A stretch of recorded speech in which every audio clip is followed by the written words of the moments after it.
আসসালামু আলাইকুম, good morning. খুব ভোরে চলে আসলাম একটা ভিডিও করতে। এই যে মাশাআল্লাহ আমার গাছে করলা এসেছে, করলা গাছ।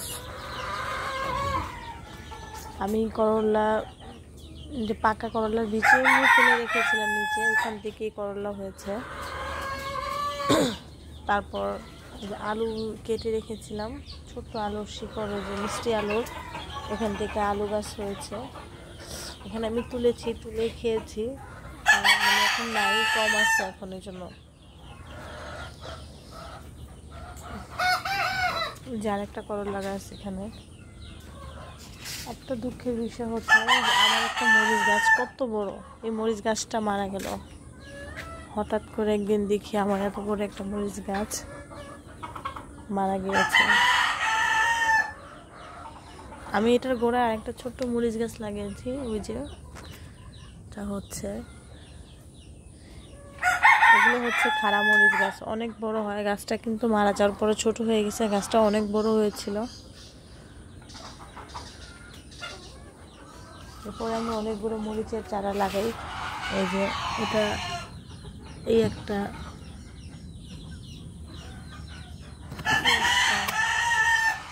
বড় একটা গাছ আছে। এটা হচ্ছে বিলম্ব গাছ। মাশাআল্লাহ বিলম্ব গাছ, এখানেও বিলম্ব এসেছিল, 2-3টা বিলম্ব ধরেছিল, এখন নাই, খাওয়া হয়েছে। এই মরিচ গাছ যেটা মারা গেছে, ওই মরিচ গাছেরই আর একটা গাছ, মাশাআল্লাহ এটা বড় হচ্ছে। এখানে মরিচ আছে, এই যে খাড়া মরিচ হচ্ছে এই গাছটাতে।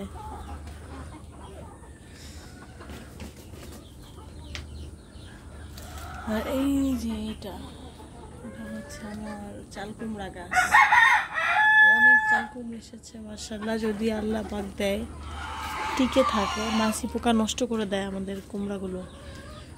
এখানে মাশাআল্লাহ অনেকগুলো চাল কুমড়া হয়েছে। আমি এখান থেকে মাঝে মাঝে পাতা কেটে খাই।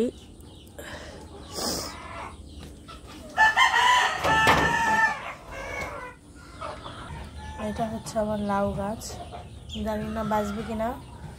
এটা অন্য একটা টবে ছিল, ওইখান থেকে উঠে এখানে লাগিয়েছি। তারপরে এই পাতাগুলো এমন হলুদ হয়ে যায়, বাঁচতেও পারে। আর এবছর সিম গাছের কোনো চারাই উঠে নাই, ইনশাল্লাহ বাজার থেকে কিনে চারা লাগাবো। এইগুলো হচ্ছে আমার গাছ। তারপরে আরও কিছু গাছ আছে, আমি পরের ভিডিওতে সেগুলো দেখাবো। সেই পর্যন্ত তোমরা সবাই ভালো থাকো। আসসালামু আলাইকুম।